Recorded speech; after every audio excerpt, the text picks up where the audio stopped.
नमस्कार दोस्तों। अभी जो है हम लोगों ने लास्ट लेक्चर में देखा था कि सीटी की ज़रूरत क्यों होती है। ठीक है, अभी हम लोग क्या करेंगे, देखेंगे कि सीटी जो है, जब ज़रूरत सीटी और पीटी के बारे में हम लोगों ने जान ली कि इसकी ज़रूरत क्यों है, तो फिर अब हम लोग ये जानने की कोशिश करते हैं कि जो सीटी का रेटिंग लिखा हुआ था उसका क्या मतलब होता है। यहाँ जो है सीटी हमारा इस तरीके से दिखाया गया है। ठीक है, अब क्या है, ये प्राइमरी करंट है। ठीक है, और यहाँ जो करंट आएगी यहाँ पर डिनोट किया था जनरली, ये S1 S2 से कंफ्यूज नहीं होना है। ये जो है सेकेंडरी टर्मिनल्स के नॉमेनक्लेचर हैं। ये कैसे नॉमेनक्लेचर करते हैं, इनका क्या मतलब है, कितने टर्मिनल्स हो सकते हैं, ये सब हम लोग अभी वन बाय वन जो है डिस्कस कर लेंगे। ठीक है, बट अभी सबसे सिंपल ये जो है S1 और S2, चलो ऐसा करो, इसको एक आमीटर से जोड़ दो। करंट की ही बात कर रहे हैं ना, तो आमीटर से मेजर कर लेंगे। ठीक है, तो अब क्या है कि आई का वैल्यू है और इसमें जो सेकेंडरी में करंट बह रही है, इसमें जो सेकेंडरी में करंट बह रही है उसको हम लोग स्मॉल आई से डिनोट करते हैं। तो अब क्या बताता है कि प्राइमरी और सेकेंडरी का रिलेशन क्या है। ठीक है, ये क्या कहता है कि अगर इस सीटी का पहले रेशियो देख लेते हैं। अगर इस सीटी का रेशियो लिखा हुआ है 600/1, ठीक है, 600/1, अगर इस सीटी का रेशियो लिखा हुआ है 600/1, तो क्या होगा, इसका मतलब क्या है कि अगर 600/1 कॉन्फ़िगरेशन के लिए यहाँ पर CTR कर लीजिए। ठीक है, अगर सीटी का रेशियो 600/1 लिखा हुआ है, इसका मतलब क्या है कि अगर प्राइमरी सर्किट में 600 एम्पेयर करंट चल रही होगी, तो सेकेंडरी सर्किट में जो लगा अमीटर होगा वो हमें क्या करंट दिखाएगा, जस्ट 1 एम्पेयर करंट दिखाएगा। अगर प्राइमरी सर्किट में 300 एम्पेयर करंट चल रही होगी, तो सेकेंडरी सर्किट में लगा हुआ कितना दिखाएगा, 0.5, मतलब आधा एम्पेयर करंट दिखाएगा। अगर प्राइमरी सर्किट में जो है 150 एम्पेयर करंट चल रही होगी, तो इधर क्या दिखाएगा, 0.25 एम्पेयर करंट दिखाएगा। तो ये तो बिल्कुल जो है यूनिटरी मेथड होता है, एक ही नियम हम लोग हिंदी में इसको पढ़ते थे, ये बिल्कुल वैसे काम करता है। ठीक है, ये लीनियर रिलेशनशिप है। ये लीनियर रिलेशनशिप बेसिकली क्या दिखा रहा है कि जो प्राइमरी का मैग्नीट्यूड है उसको क्या कर रहा है, सीटी का रेशियो जो है 600 टाइम्स रिड्यूस कर दे रहा है। यहाँ भी क्या करा इसने, 600 टाइम्स रिड्यूस करा। यहाँ भी क्या करा इसने, 600 टाइम्स रिड्यूस किया। इसका मतलब सेकेंडरी करंट की वैल्यू जो है, सेकेंडरी करंट की वैल्यू जो है वो प्राइमरी करंट डिवाइडेड बाय 600/1 हो गया। ठीक है, तो 600 टाइम्स रिड्यूस कर दिया, तो ये 600/1 जो है ये क्या हो गया, सीटी रेशियो हो गया। ठीक है, तो क्या हम इसको ऐसा लिख सकते हैं, I/CTR, सीटी रेशियो मतलब I/CT रेशियो। ठीक है, चलिए अब इसी को जो है एक बार फिर से देखते हैं। चलिए 300/1 का एक सीटी लेते हैं। ठीक है, तो 300/1 का एक सीटी है, तो इसका मतलब क्या, 300 एम्पेयर अगर प्राइमरी में चल रहा होगा तो 1 एम्पेयर सेकेंडरी में दिखेगा। अगर 150 एम्पेयर प्राइमरी में चल रहा होगा तो कितना दिखेगा, 0.5 एम्पेयर दिखेगा। अगर 75 एम्पेयर दिखेगा, अगर 75 एम्पेयर प्राइमरी में चल रहा होगा तो इधर क्या दिख जाएगा, 0.25, ठीक है, एम्पेयर।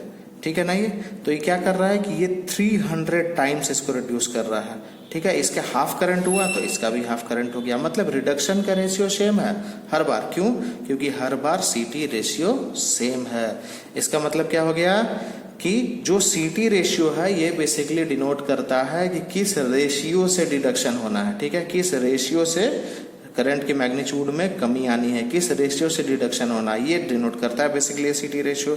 चलिए, तो यहाँ पर भी क्या बोल सकते हैं, ऐसा बोल सकते हैं क्या, I/600/1।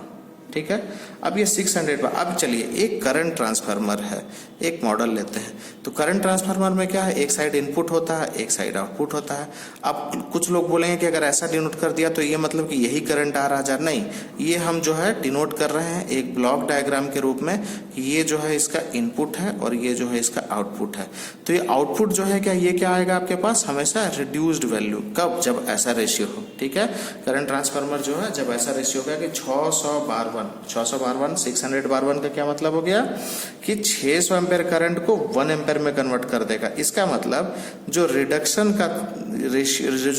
का यहाँ पर रेशियो है वो 600 का है, मैंने 600 टाइम्स रिड्यूस करता है। ठीक है, और ये क्या है, नॉर्मल वर्किंग करंट, जो आपका नॉर्मल करंट है उसकी बात करते हैं। ठीक है, अब चलिए इसी चीज को अगर हम एक बार देखना चाहें, एक रेशियो चेंज करते हैं। नॉर्मली जो है सीटी की जो है आप लोग जानते होंगे कि सीटी की सेकेंडरी बार 1 या बार 5 डिजाइन होती है। मतलब सेकेंडरी करंट में जो है 1 एम्पेयर का भी हो सकता है और 5 एम्पेयर का भी हो सकता है। अब ये 1 एम्पेयर 5 एम्पेयर जो है, क्या ये दोनों इस फॉर्मूले पर काम करते हैं? ये अभी एक बार देख लेते हैं, ये भी ठीक है। I बाय CTR मतलब CTR जो है। चलिए अब देखते हैं एक और CT पकड़ते हैं 300/5 एम्पेयर, ठीक है ना। तो ये फिर से देखते हैं 300 एम्पेयर चलेगा तो ये 1 एम्पेयर चलेगा, ठीक है। और 150 एम्पेयर चलेगा, 1 नहीं चलेगा, कितना चलेगा 5 चलेगा, क्योंकि ये 300/5 एम्पेयर है। अगर ये 150 एम्पेयर चलेगा तो ये कितना चल जाएगा 2.5 एम्पेयर।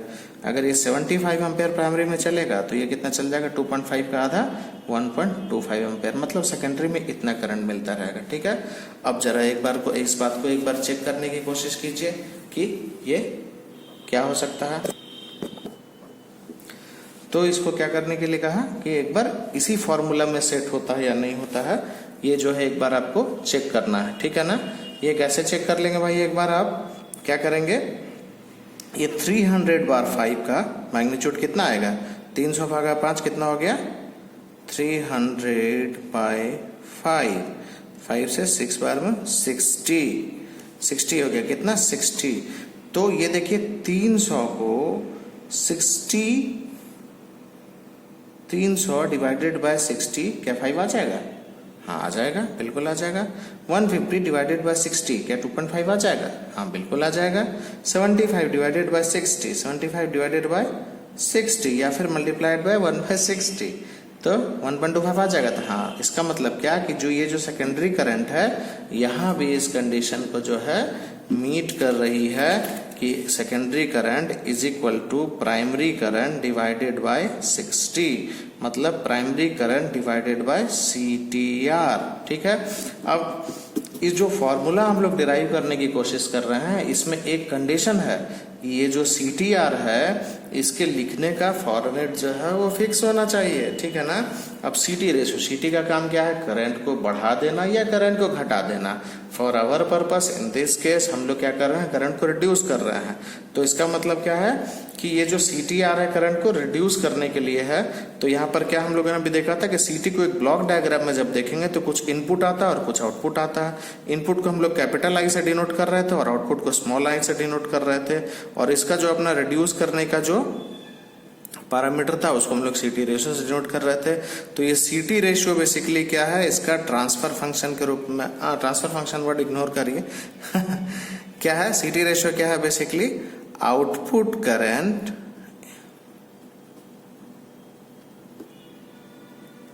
By input current. ये CT जो डिजाइन हुआ है वो output current by input current, ठीक है। ये इसके ट्रांसफर फंक्शन के रूप में देखेंगे। पर क्या ये CTR का फॉर्मूला हमारे कॉन्सेप्ट से मैच कर रहा है? हमारा कॉन्सेप्ट क्या हो रहा है, जब हम CTR को लिख रहे हैं हर बार तो 600/1, तो ये क्या है 600/1, ये क्या है 300/1। अब बताइए कि जब ये 300/1 है तो 300 आउटपुट है या इनपुट, ये इनपुट करंट है और ये आउटपुट करंट है। तो इसका मतलब ये नॉर्मली एक ब्लॉक डायग्राम जो ट्रांसफर फंक्शन हम देखते हैं वो CTR नहीं है, ठीक है, वो CTR नहीं है जो हम लोग इस्तेमाल कर रहे हैं। हमारे जो इस्तेमाल और कैलकुलेशन के लिए जो फॉर्मूला हम लोग यहाँ डेवलप कर रहे थे उसके लिए जो CTR होगा वो क्या होगा, input current by output current. और ये भी किसका करंट, जो CT का रेशियो में लिखा हो, ठीक है ना। जब आप CT का रेशियो देखेंगे कहीं पर भी लिखा हुआ तो इसी तरीके से आपको लिखा हुआ मिलेगा 1200/1, 300/1 या 400/5, कुछ भी मिल सकता है, ठीक है ना। ऐसा करके रेशियो मिलेगा। अब क्या है, जब आप स्टैंडर्ड रूप में देखेंगे तो आपको एग्जैक्ट ऐसा रेशियो दिखा हुआ नहीं भी मिल सकता है। क्यों, क्योंकि CT जो होती है वो मल्टी कोर की बनाई जाती है। अब भाई मल्टी कोर का मतलब समझते हैं क्या है। तो नॉर्मली जब हम एक CT की बात करते थे तो क्या था कि एक प्राइमरी कंडक्टर दिखाते थे और उसमें जो है एक सेकेंडरी का वाइंडिंग दिखा दिए। तो ये क्या बेसिकली दिखाता है कि ये जो प्राइमरी करंट यहाँ से फ्लो कर रहा है, तो जब भी किसी वायर से सपोज करंट फ्लो करता है, ठीक है ना, एक वायर से करंट फ्लो करता है, तो अगर करंट ऊपर के डायरेक्शन में फ्लो कर रहा है तो क्या होता है, ये अपने चारों बगल जो है एक मैग्नेटिक फील्ड बनाता है, ठीक है, एक मैग्नेटिक फील्ड बनाता है। अब क्या है, इस मैग्नेटिक फील्ड में इंटरैक्ट जो कॉइल कर जाएगा उस कॉइल में क्या होगा, इस करंट के प्रोपोर्शनल करंट डेवलप होगा, या अगर फ्लक्स के फॉर्म में कहें तो ये जो अपना मैग्नेटिक फ्लक्स बनाता है, जब इसी फ्लक्स से इंटरैक्ट करेगा इसका सेकेंडरी कॉइल तो क्या होगा, इस सेकेंडरी कॉइल में जो है करंट डेवलप होगा। कब करंट डेवलप होगा, जब ये किसी इक्विपमेंट के थ्रू या डायरेक्टली शॉर्ट सर्किटेड होगा, ठीक है, क्योंकि जब तक क्लोज्ड पाथ नहीं होगा तब तक जो है तब तक जो है करंट नहीं डेवलप हो सकता है। ये जो ट्रांसफॉर्मेशन है ये भी बेसिकली पोटेंशियल का ट्रांसफॉर्मेशन ही है, लेकिन जब हम आउटपुट को किसी इक्विपमेंट के थ्रू, किसी लोड के थ्रू या फिर डायरेक्टली भी शॉर्ट सर्किट कर देते हैं तो क्या हो जाता है, ये क्लोज्ड पाथ बना लेता है और करंट का फ्लो होने लगता है, ठीक है। तो इसका मतलब कि जब एक प्राइमरी करंट चल रहा है और यहाँ पर एक लोड के थ्रू या एक इक्विपमेंट के थ्रू ये शॉर्ट सर्किटेड है तो सेकेंडरी यहाँ डेवलप हो रहा है, तो ये जो करंट है ये तो पूरे में फ्लो हो रहा है। अगर इसका फ्लक्स इस जगह पर है, अगर इसका फ्लक्स इस जगह पर है तो इसका फ्लक्स आगे भी हर जगह पर होगा, जहां जहां ये करंट है वहां फ्लक्स होगा। तो भाई क्यों ना हम एक और सेकेंडरी वाइंडिंग यहाँ लगा दे, एक और सेकेंडरी वाइंडिंग लगा दे। अब क्या है कि भाई रेशियो कैसे होना चाहिए, तो रेशियो अगर सेम नंबर ऑफ टर्न्स इसके बराबर रखेंगे तो सेम रेशियो हो जाएगा, अगर इसका नंबर ऑफ टर्न्स चेंज कर देंगे तो रेशियो भी चेंज हो जाएगा। अब आप लोग को मैं एक टास्क देता हूं कि आप खुद सोचिए कि ये जो है नंबर ऑफ टर्न्स बढ़ाने से रेशियो बढ़ेगा या नंबर ऑफ टर्न्स घटाने से रेशियो बढ़ेगा। मतलब नंबर ऑफ टर्न्स को अगर हम बढ़ाते जाएं सेकेंडरी में, प्राइमरी तो हमारा 1 टन कॉइल माना जाता है। 1 टन कॉइल कहने का क्या मतलब, ऐसे बस एक टर्न हुआ है और निकल गया है, मतलब 1 टन कॉइल है। और ये 1 टन कॉइल मतलब क्या, करंट इधर से गया ऐसा ऐसा ऐसा और इधर से निकल गया भाई एक ही बार में। और ये क्या करा, इस करंट ने अपने चारों तरफ जो है वो फ्लक्स को डेवलप किया, ठीक है, अपने चारों तरफ। अब क्या है, इस फ्लक्स से इंटरैक्ट करने के लिए हम सेकेंडरी कॉइल्स लगाते हैं। अब सेकेंडरी कॉइल्स लगाने के लिए क्या है भाई, तो एक सेकेंडरी कॉइल हमने यहाँ लगा दी, एक सेकेंडरी कॉइल हमने यहाँ लगा दी, एक सेकेंडरी कॉइल हमने यहाँ लगा दी, एक सेकेंडरी कॉइल हमने यहाँ लगा दी।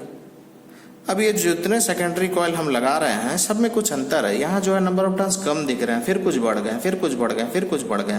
तो मतलब कि जो फ्लक्स है ये कॉइल का जो लैप होगा ये जितनी देर स्प्रेड होगा उतनी दूर का फ्लक्स को एब्जॉर्ब करेगा, एब्जॉर्ब नहीं करेगा, उतनी दूर के फ्लक्स से इंटरेक्ट करेगा, ठीक है ना।